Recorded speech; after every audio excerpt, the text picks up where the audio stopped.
자, 그럼 오늘 강의 시작하겠습니다.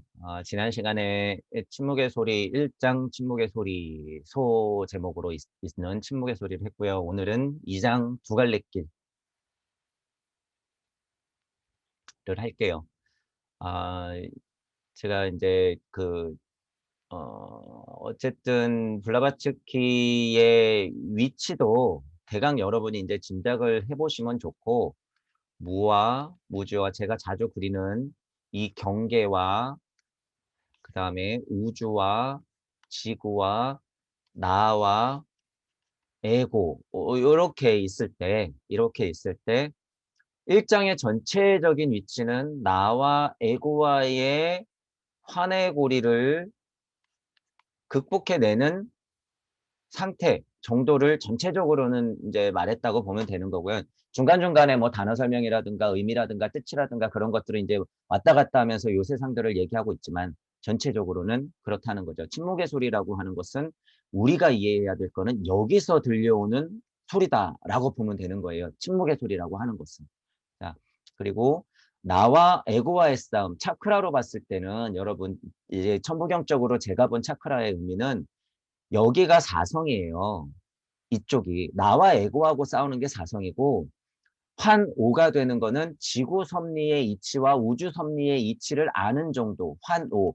그리고 실은 육방이 열린다고 하는 건 우주 세상이 이미 열린 거기 때문에 우주 세상의 진리 정도를 바르게 안다 그러면 성각자 정도는 될 수 있는 거예요.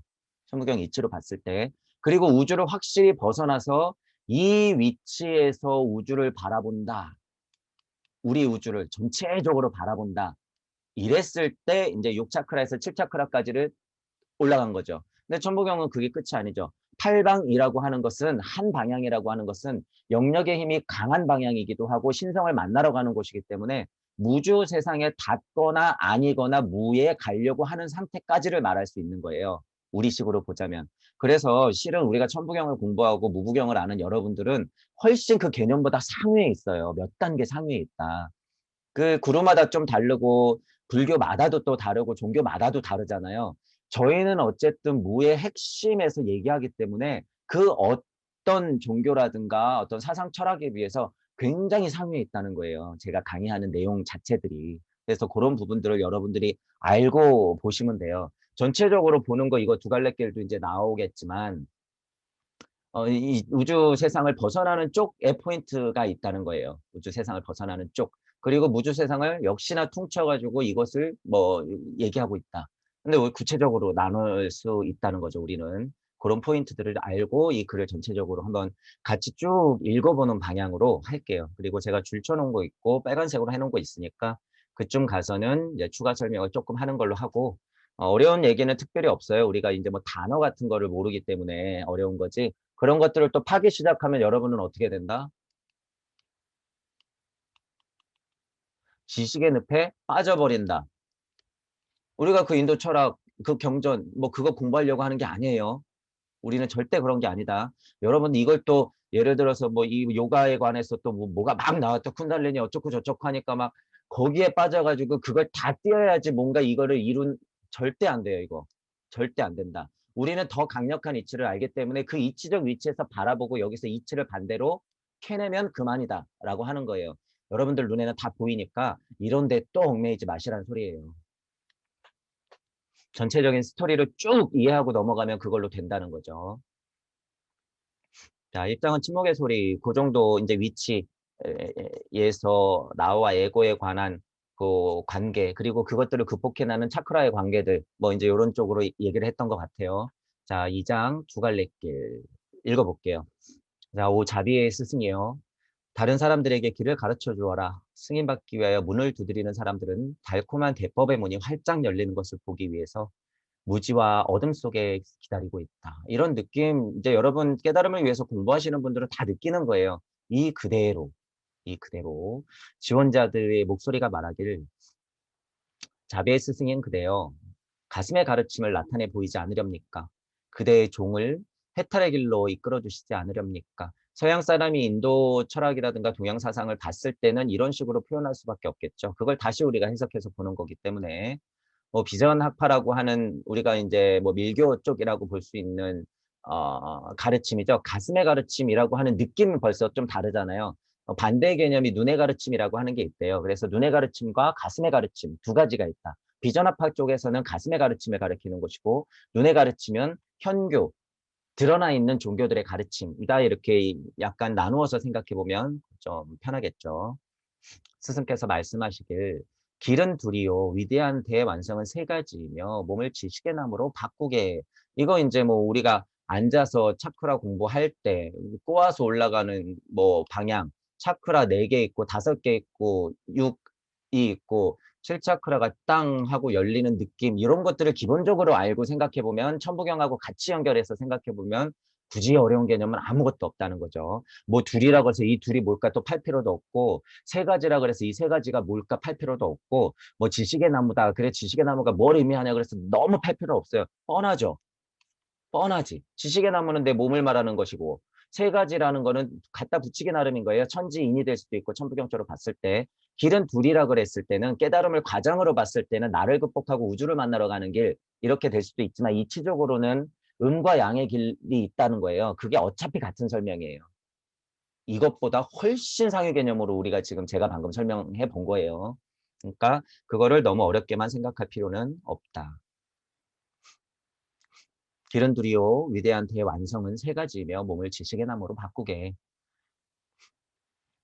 그 바꾸게 하는 미덕은 6가지가 있다. 그러니까 둘이 있고 세 가지 있고 지식의 나무는 6가지가 있다. 뭐 6차크라까지 생각해 봐도 되고 단계가 6단계가 있다라고 하는 거죠. 뭐 이런 거를 통달했던 사람들은 비교학파적으로 통달한 자들, 초인들, 신선, 부처, 깨달은 자들 뭐 그렇게 나눌 수 있겠네요. 누가 그 길에 다가설 것인가? 누가 그 길로 먼저 들어설 것인가? 이런 질문이요, 여러분. 음, 동무분들은 이런 거 이렇게 무슨 느낌인지 알아요, 이게. 이제 무에 닿아서 여러분들이 만약에 동무라고 하는 사람들을 찾아 나서는 마스터들의 마스터 혹은 마스터 깨달은 자들, 깨달음을 더 끊임없이 공부하고 있는 사람들은 이게 이제 밑에서 있는 수많은 나들한테 이런 질문을 해요. 찾고 있기 때문에 누가 이 길에 들어설 것인가? 누가 이 길로 오시겠습니까? 이제 이런 마음이 있다는 거예요. 그래서 저는 지금 이런 지금 침묵의 소리를 전체적으로 읽으면서 거의 이게 다 동무들의 마음이자 말이자 느낌이자 시한편이자 뭐 수필이자 이렇게 된다고 제가 이제 느끼거든요. 보면서. 그래서 그런 느낌을 여러분들이 안고 감각적으로 이해를 해도 된다. 어느 정도는. 하나이면서 두 가지의 가르침, 비밀의 가슴. 뭐 요게 비교 밀교의 가르침. 비밀의 가슴을 드러내는 진리를 누가 먼저 들을 것인가? 동무들이요, 동무들이요. 저희가 강의하고 저희가 이제 얘기하는 이야기들, 동무들 이 얘기가 들리십니까? 제가 계속 그러잖아요. 이 소리가 들리시는 분들이 있을 겁니다. 제가 이 글을 몰랐을 때도 제 강의가 들리시는 분들이 있을 겁니다. 이런 얘기죠. 진리를 누가 먼저 들을 것인가? 어떠한 선생님들의 위치에서라도 이런 느낌은 있다는 거예요. 뉘앙스는. 지혜를 가르치는 대법은 배움을 거부할 때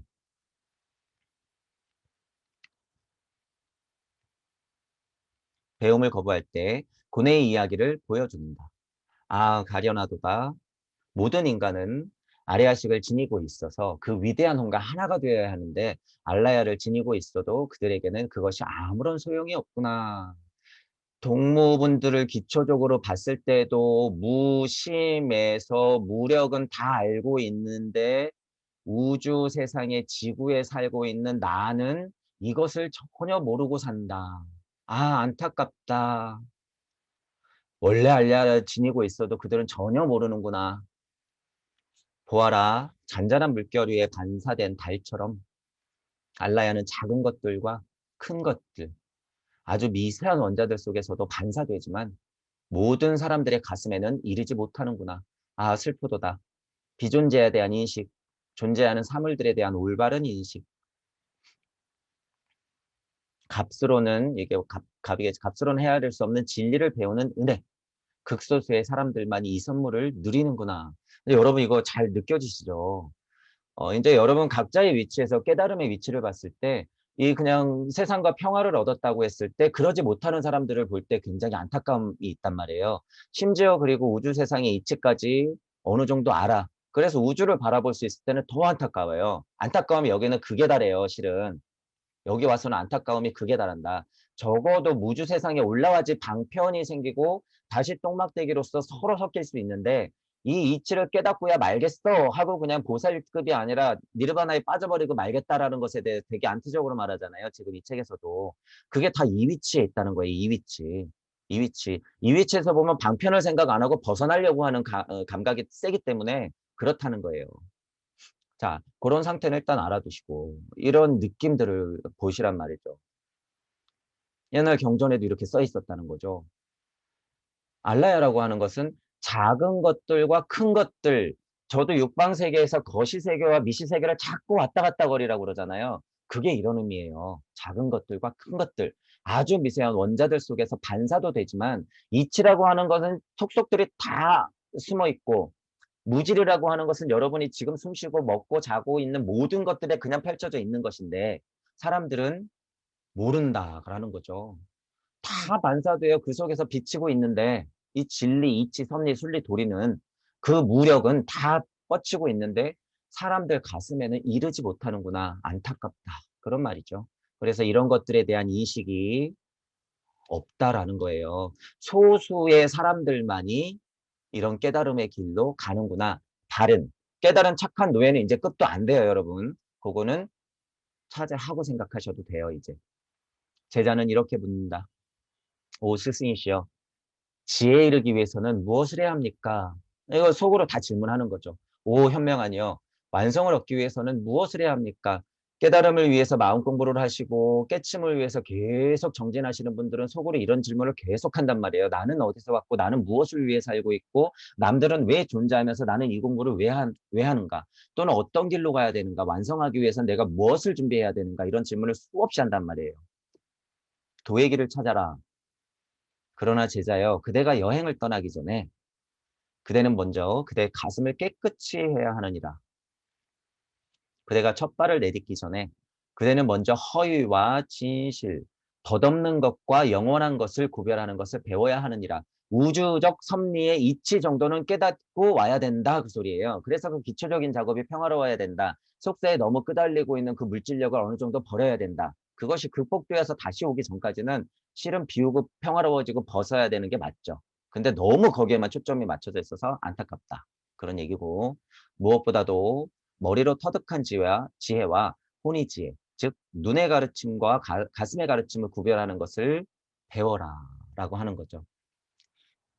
우리는 이거를 더 자명하게 여러분이 해석할 수 있어요.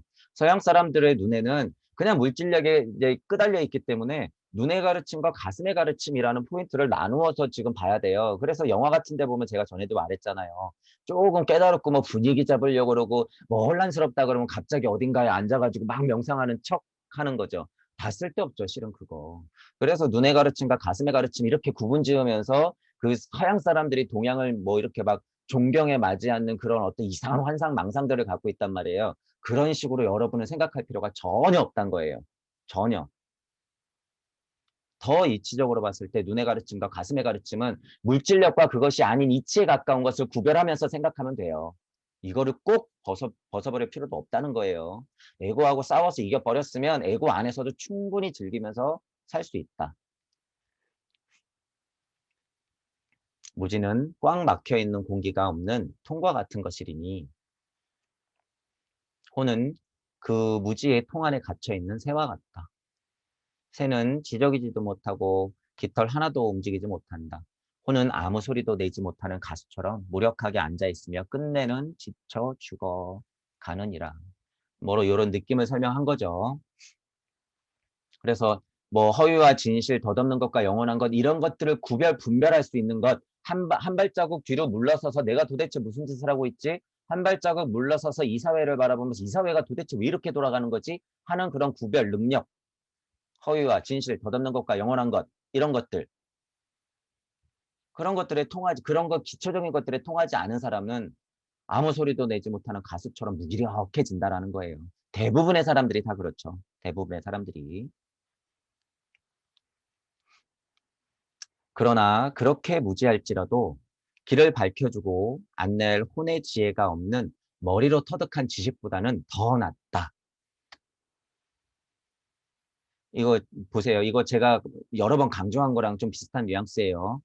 아무리 이렇게 꽉 막혔어도 저는 뭐라 그래요? 깨달은 착한 노예보다도 뭐가 낫다는 거예요? 그냥 범인이 낫다. 왜? 가능성이 있기 때문에. 깨달은 착한 노예는 자기 자신의 지식에, 영성에 눌려 있어서 더 이상 발전을 못 해요. 그게 단줄 착각해서. 하지만 여기서 보세요. 그러나 그렇게 무지할지라도 길을 밝혀주고 안내할 혼의 지혜가 없는 머리로 터득한 지식보다는 더 낫다라는 거예요. 더 낫다. 그러니까 여러분들 그 조심하셔야 돼요. 혼이 없이 여기서 근데 혼은 정말 하위 개념이긴 해요. 우리가 말하는 혼은 영에 가까운 혼을 말하는 거고 정말 그 영역 없이 그 얄팍한 깨달음으로 깨달았다고 착각하고 나면 그냥 범인들보다 못하다라고 동무들은 확대 해석하는 게 맞다는 거예요. 지금 2021년에 침묵의 소리를 보면서 이 글을 보고 여기서 멈추면 안 된다. 한 단계 더 기준을 높이 잡고 우리가 해석해야 된다라고 하는 거예요. 지혜의 씨앗은 공기가 없는 공간 속에서는 싹이 나와 성장할 수가 없다. 느낌적으로 보세요. 당연히 그러겠죠. 삶의 경험에서 수학을 얻기 위해서 정신은 폭넓은 깊이가 있어야 하고 금강혼으로 향하는 지점들이 필요하다. 뭐 금강혼이라고 하는 건 불교에서 많이 얘기하는 거지만 기초적으로 그냥 붙다, 붙여라고 일단 보고 역할은 또 다르죠. 일단 그냥 우리가 편하게 생각하고 넘어가는 거예요. 마의 영역에서 그런 지점을 구하지 마라. 환영을 넘어서 높이 솟아오르고 망상이라는 허위의 암시를 믿지 말고 영원히 변치 않는 실제를 찾아라. 사트라고 하는 게 그렇대요. 영원한 실제로 나머지는 모두가 허상. 이 포인트를 보시라는 거예요. 영원한 실제, 나머지는 모두가 허상. 이런 구분은 필요하죠. 존했을 때는 이 허상 속에서 살고 있는 나를 다시 봤을 때는 그 자체가 다시 영원한 실제가 되지만 물질력에 쌓여 있는 지금 기본적으로 우리들은 어떻게 해요? 지금 이 세상은 갔다 올 수 있는 그런 그냥 무거품 같은 거다. 금강경에서 나오는 그런 이치는 기본적으로 여러분이 이 사회를 바라보고 이 세상을 바라볼 때는 기초 지식으로 알고 있어야 되는 거예요. 아, 이거 다 헛거구나. 쉽게 말해서. 이거 다 나 가버리고 나면 없어지는 거구나. 내가 우주인데 내가 죽어 떨어지면 이거 다 무슨 소용이야. 내가 주제자인데 이 허상들 무슨 소용이 있어. 내가 존하는 힘은 무력으로 갔다 왔을 때 다시 그 사회를 바라보고 서원을 세우고 각인된 힘으로 이 사회를 다시 살리도록 할 수 있는 그런 힘. 그것들을 발휘할 때 다시 실제가 나타나는 거예요. 다시. 그런 무력이나 무심이 없을 때는 다 허상이라는 거예요. 다 허상. 개인적으로 곰곰이 생각해 보시라는 거예요. 나 깨닫고 말 거야? 다 허상이에요, 그것도. 그러니까 도망가려고 하니까 허상을 버리고 더 허상 속으로 빠지게 되는 거죠. 그래서 이거 실제가 중요하다는 거예요, 실제. 실제. 모두가 허상임을 알고 실제라고 다시 알아야 된다는 거예요. 영원한 실제를 여러분들이 어떻게 볼 거냔 말이에요. 영원한 실제. 어차피 윤회하고 환생할 거야. 그러면 그게 영원불멸이다. 그게 실제다라고 하는 거예요. 그게 실제. 하지만 그 시스템을 보자면 어떻게 된다는 거예요? 모두가 허상이다. 그 속에서 목맬 필요 없다라고 하는 거예요. 그것을 진심으로 진짜 무력으로 극복해낸 상태. 그것이 물을 만난 상태. 그것들이 진짜로 깨달음의 상태까지 올라가는 진정한 길이다라고 하는 거죠. 그래서 이 상태를 여러분들이 꼭 인지하고 넘어가셔야 돼요. 정신은 거울과 같다. 비추는 동안에는 망상의 먼지를 끌어모은다. 이 표현 너무 좋죠. 이제 정신이라고 하는 것은 다시 말하는 금강원으로서 우리가 무력을 발휘하는 영역이 더 뛰어난 쪽을 얘기하는 건 아니겠죠. 환영의 먼지를 쓸어버리기 위해서는 혼의 지혜라는 온화한 미풍이 필요하다. 이런 표현도 좋죠. 지구적 섭리, 우주적 이치를 깨닫기 위해서는 이런 작업들은 필요하다. 그런 거예요. 초심자여, 그대의 정신과 혼을 융합시키도록 하여야 한다. 내가 물질에 끌려다니고 있는 에고를 안고 있는 나와 거기보다 조금 상위 개념인 영혼 백신 중에서 혼 백신 정도는 내가 컨트롤해야 된다라고 하는 소리예요. 이제 요 포인트도 네 가지를 여러분들이 이제 제 강의를 들으신 분은 영, 혼, 백, 신 이렇게 네 가지를 생각하고 이 침묵의 소리를 전체적으로 읽으면 구별이 또 쉬워요. 무와 무주와 우주와 지구와 나와 에고 관계를 깔고 영혼 백신 그리고 순리와 도리와 섭리와 진리 이 흐름 이것만 보면 다 해결된다고 했잖아요, 제가. 거의 다 해결된다. 모두 다 해결돼요. 그래서 그렇게 아시면 되고, 무지를 털어내고 환영을 버려라. 이거 이제 아주 기초적인 거죠. 초심자. 그야말로 초심자들이 해야 될 거예요. 이 세상의 속임수들로부터 그대의 얼굴을 돌려라. 맞죠? 이 어지러운 세상에 끌려다니면 안 된다는 거예요. 그대의 감각들을 믿지 마라. 하위 개념의 감각들을 믿으면 안 되죠. 그것들은 허위이기 때문이다. 다 뻥이다. 게다가 진리가 깨졌기 때문에 다 뻥이다. 게다가 뻥이다. 심지어 지금은 물, 공기, 바람, 흙 이것도 다 거의 뻥이 되는 시대잖아요. 다 조작을 해 버려요, 이미. 그렇기 때문에 믿을 게 거의 없다라는 거예요. 여러분들의 무심 말고는. 그러나 감각의 성소인 그대의 육체 안에서 초월적인 영원한 인간을 찾아라. 진정한 인간을 찾아라. 그런 의미죠. 이거 어려운 개념 아니에요. 거창하게 이런 말들로 설명됐다고 그냥 무심을 좀 찾자, 알아차리자. 늘 있었던 나를 바로 알자라고 하는 거예요. 그를 발견했을 때 내면을 보아라. 그대는 붓다이다. 뻔하죠. 여러분들 속에 있는 무심을 찾았으면 그게 바로 그 순간 붓다예요. 일단은. 오 헌신자여 칭찬을 피하여라. 칭찬은 자기 망상으로 이끄나니 그대의 육체는 자아가 아니니라. 그대의 진짜 자아는 육체 없이 그 자체로 존재하며 칭찬이나 비난의 영향이 미치지 못한다. 속세에 끄달리지 마라 이런 표현이에요. 제 해석에 제 해석. 여러분들 이런 걸 어렵게 볼 필요 전혀 없다는 거죠. 지금 실은 이 책의 수준을 훨씬 넘어 계신 분들이기 때문에 절대 어렵게 볼 필요 없다. 하지만 강력한 이치는 우리가 캐낼 필요는 있다라고 하는 거예요. 오 제자여 자기 만족은 거만한 바보가 올라간 높은 탑과 같다. 다 물거품이다 그런 얘기죠.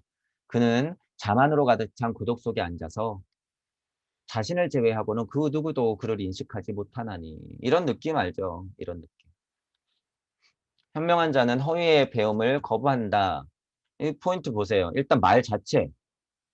여러분이 지금 알고 있는 그 거짓 지식들 그냥 돈벌이를 위한 지식, 마음의 정신에 와닿지도 않는 수준의 것들. 우리는 마음의 정신에 와닿는 것보다 훨씬 더 상위 개념을 말하는 거죠. 우주적 이치를 뛰어넘은 무의 이치의 세상에서 오는 가르침들을 우리가 알아야 되기 때문에 이런 것 얘기하는 거예요. 허위의 배움을 거부한다.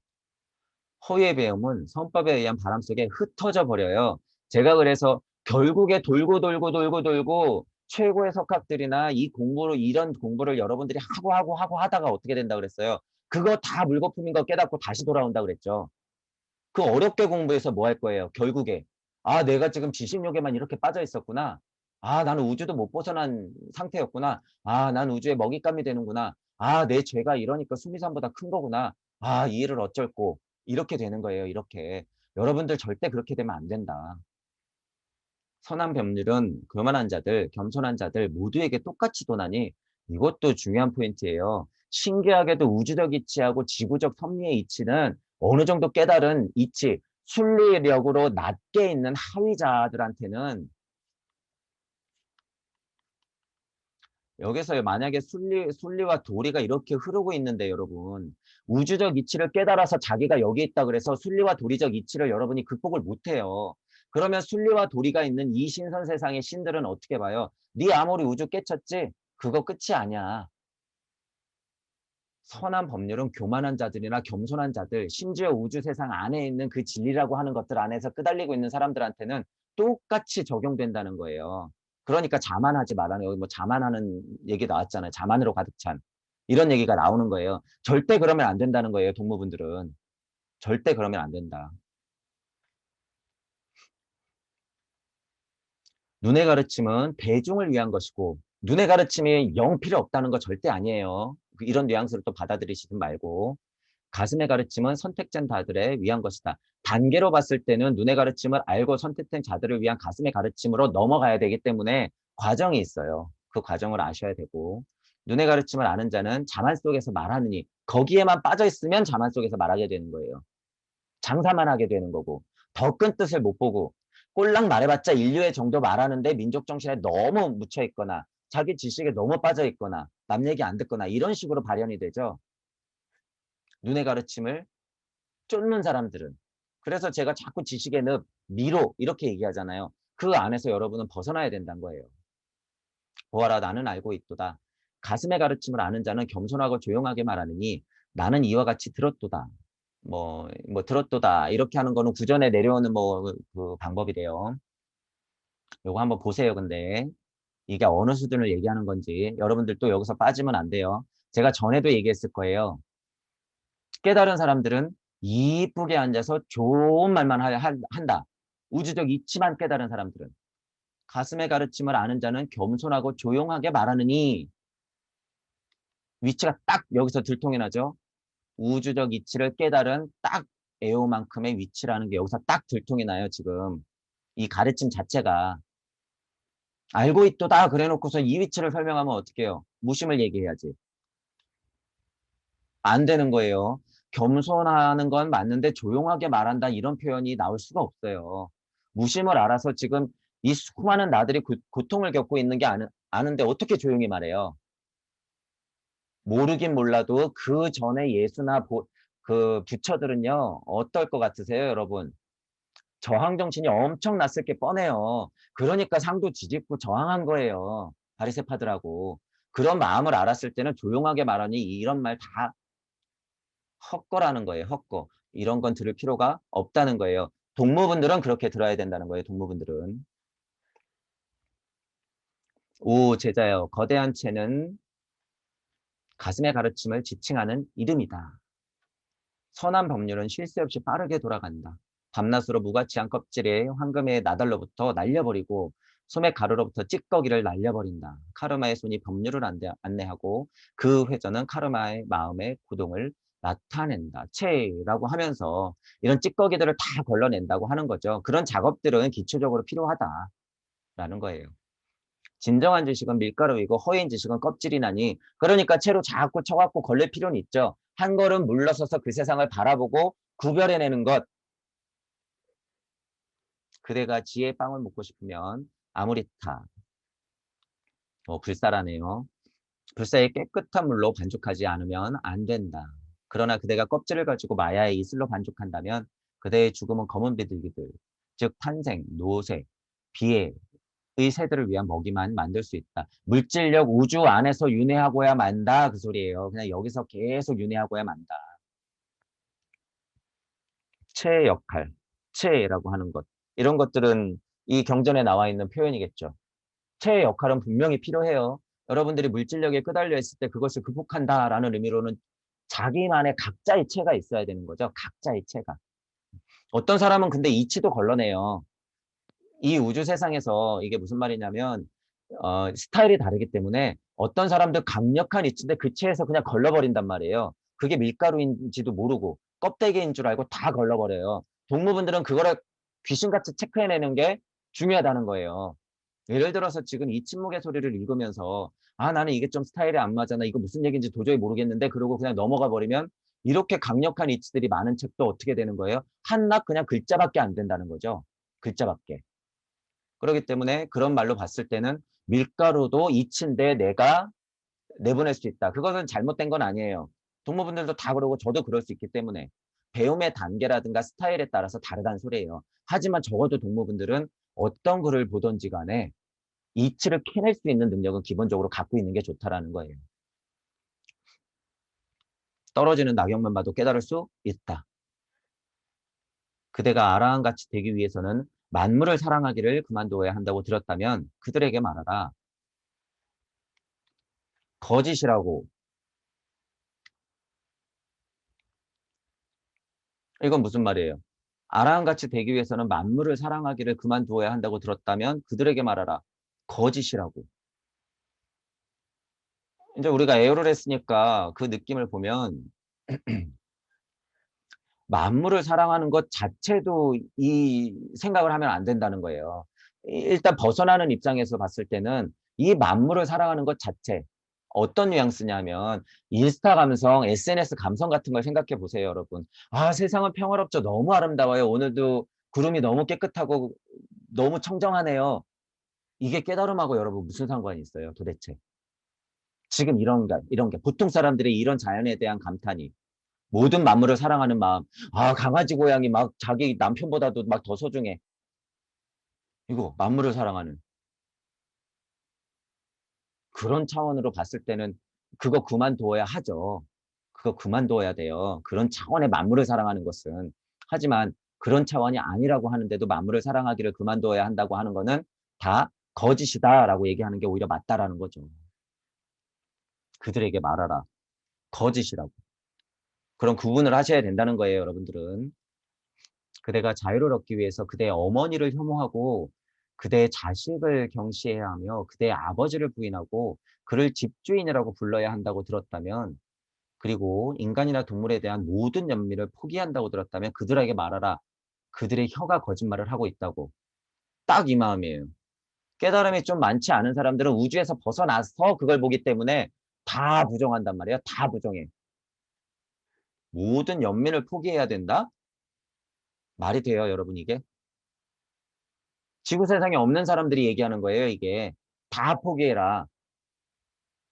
고를 씹어 먹었으면 그 고통이 뭔지 알고 나눠서 그 사람들을 극복해 내게 만들어야죠. 다 포기해야 한다. 다 거짓이다라고. 자꾸 도망쳐라, 도망쳐라, 도망쳐라. 이런 가르침 별로예요, 별로. 자, 그들의 혀가 거짓말을 하고 있다고 말하면 돼요. 이 말은 똑같이 생각해요, 저도.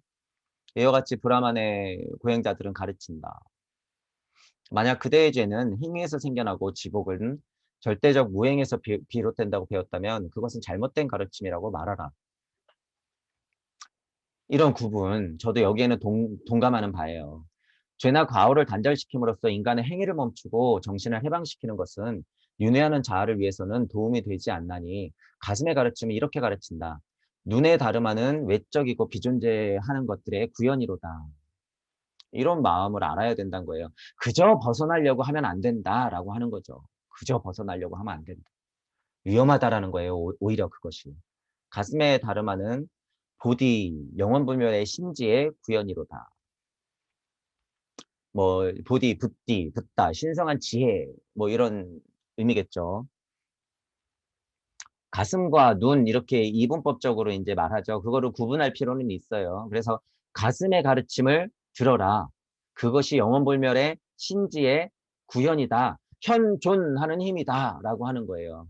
무언가 이 물질력을 그저 벗어날 것으로만 생각하고 끝내면 안 된다라는 뉘앙스로 받아들이시면 돼요. 절대 그러면 안 된다. 그것은 씹어삼킨 것과 극복해낸 것과는 다르다. 도망치는 의미가 훨씬 강하다. 그리고 깨달아서 여기서 우주적 좀비가 되느니 차라리 범인이 낫다라고 하는 거예요. 그쪽 세상은 지루해 죽겠는데 언제 다시 지구에 올 거예요? 티켓 끊고 1억 년 후에 가보시면 알죠.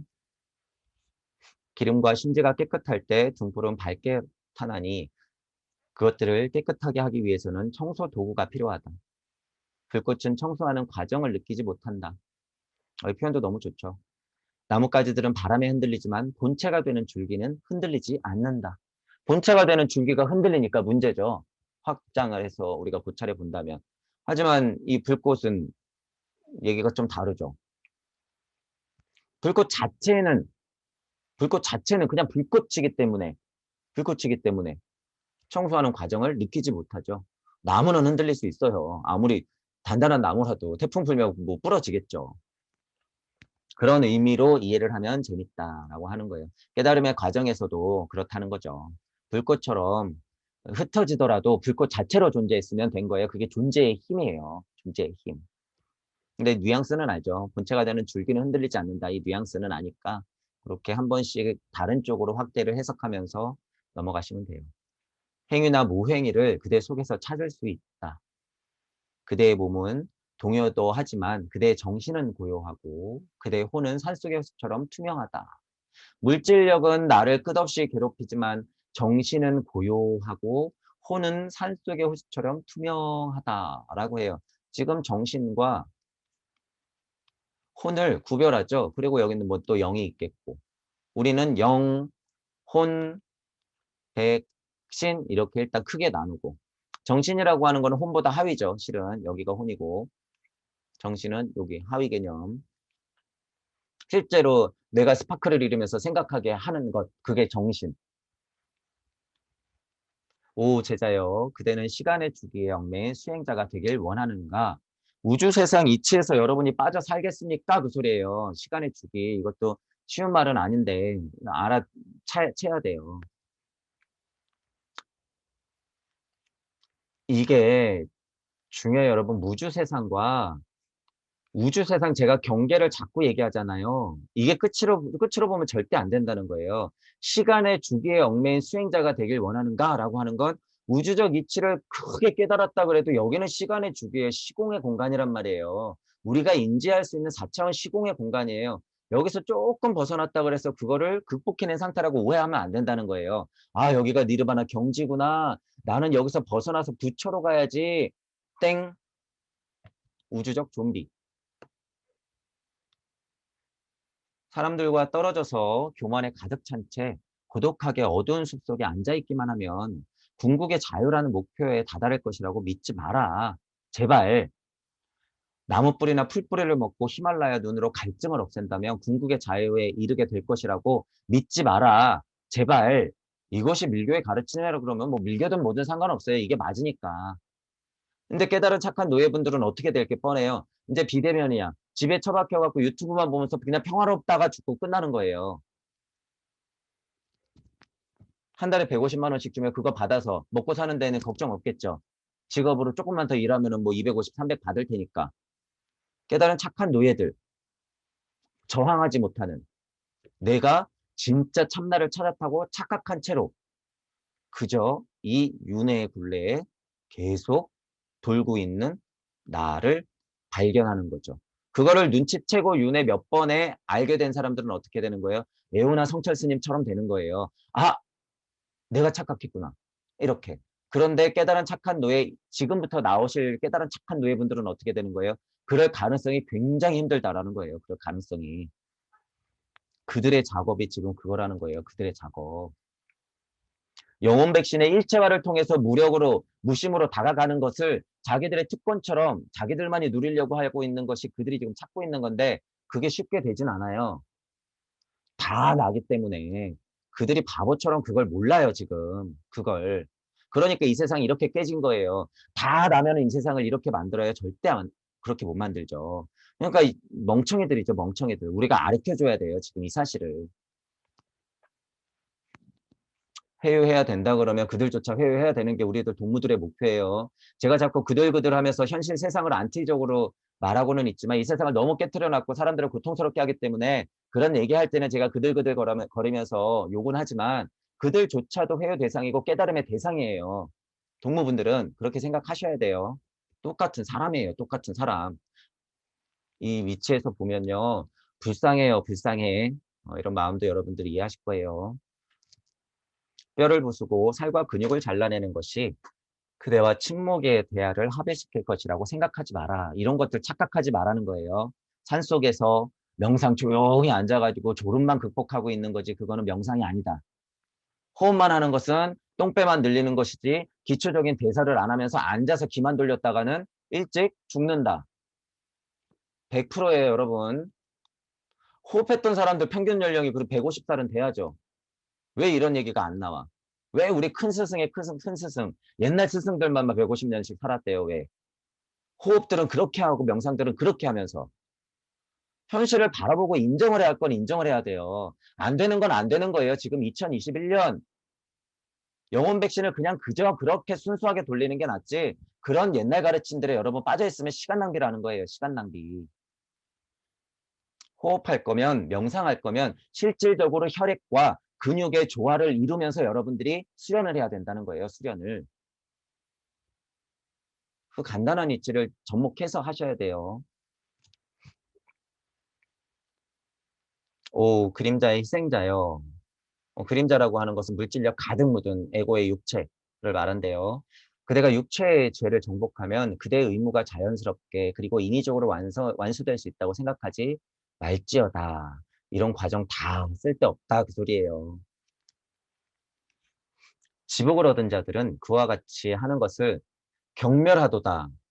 제가 자꾸 흥분해서 죄송스럽고 미안하긴 해요. 저도 이제 강의를 하면. 하지만 이런 표현이 왜 나오는지 여러분들이 아셔야 돼요. 왜 이런 표현이 나오는지. 제가 이런 느낌이 있기 때문에 이렇게 흥분을 하는 거예요. 더 안타까우니까. 이거 어떻게 할 거예요? 이거 되지도 않는 건데. 누구를 경멸해요? 이게 진짜인 줄 알고 사람들을 망가뜨려 놓고 있는 선생이라는 작자들, 경멸의 대상. 저는 그게 전부인 줄 알고 착각하는 작자들. 정신 차려야 돼요. 대법의 사자, 자비의 주가 인간에 비해 참된 원리를 인식한 후에 고요한 산속에서 달콤하고 이기적인 안식을 즉시 버렸도다. 그는 은둔자에서 인류의 스승이 되었다. 줄라이가 열반에 들어간 후에 그는 산과 들과 도시에서 설법을 펼쳤으며 대바들과 인간 그리고 신들에게 설법을 펼쳤다. 이거 잘 보세요, 여러분. 이거 동무분들 진짜 잘 들으셔야 되는 문구예요. 우리가 그런 사람들을 보면 경멸감이 들 수밖에 없고 안타까움도 동시에 들죠. 같이 공부하는 사람들을 경멸하는 게 아니에요. 같이 공부하는 사람들의 안타까움. 경멸하는 건 그 작자들. 대법의 사자 자비의 주가 인간에 비해 참된 원리를 인식한 후에 고요한 산속에서 달콤하고 이기적인 안식을 즉시 버렸도다. 이딴 짓 다 끝났구나 하고 산속에서 나와버리죠. 깨달았으면 왜 계속 산속에 있지? 깨달았으면 왜 계속 절에 있지? 깨달았으면 왜 그냥 계속 교회 안에 있지? 그러지 못한다고 하는 거예요. 절대 그러지 못한다. 즉시 버렸도다. 제가 뭐라 그래요? 깨닫는 와중에는 그렇지만 무주 세상에 들어가서 물을 딱 만나고 나면 어떻게 된다 그랬어요? 바로 존해야 돼요. 바로 존. 현존. 그러니까 정말 큰 깨달음 얻은 사람들은 어떻게 돼요? 사찰에 있다가 나와서 결혼하고 일상생활을 하면서 설법하고 돌아다니는 거예요. 그게 부처고 예수예요.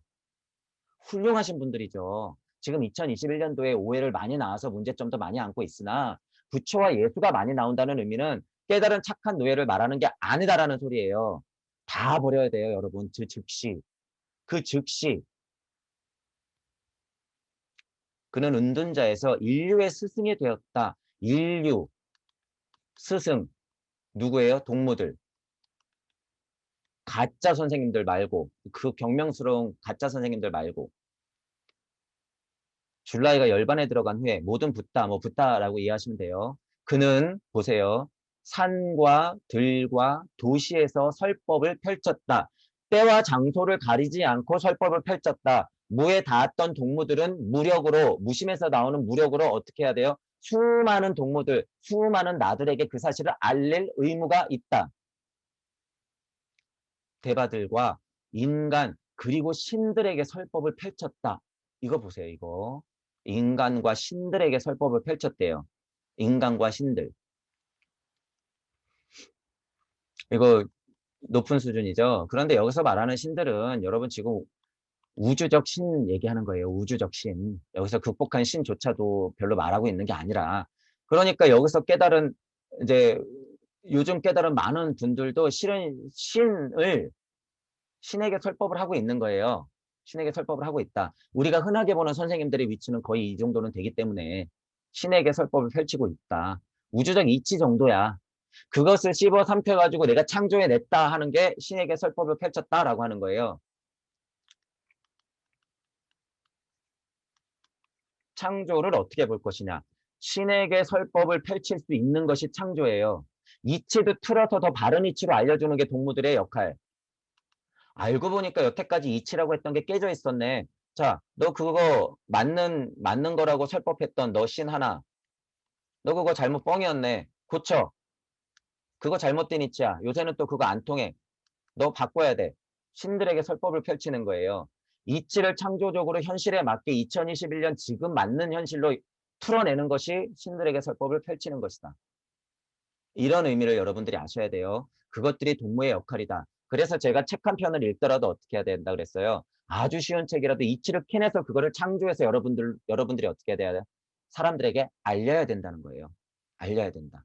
그것들이 신들에게 설법을 펼치는 순간이 되는 거죠. 그것이 그래서 창조력하고 신들에게 설법을 펼치는 것이 상관관계가 어떻게 있나 여러분들이 알고 계시면 된다는 거예요.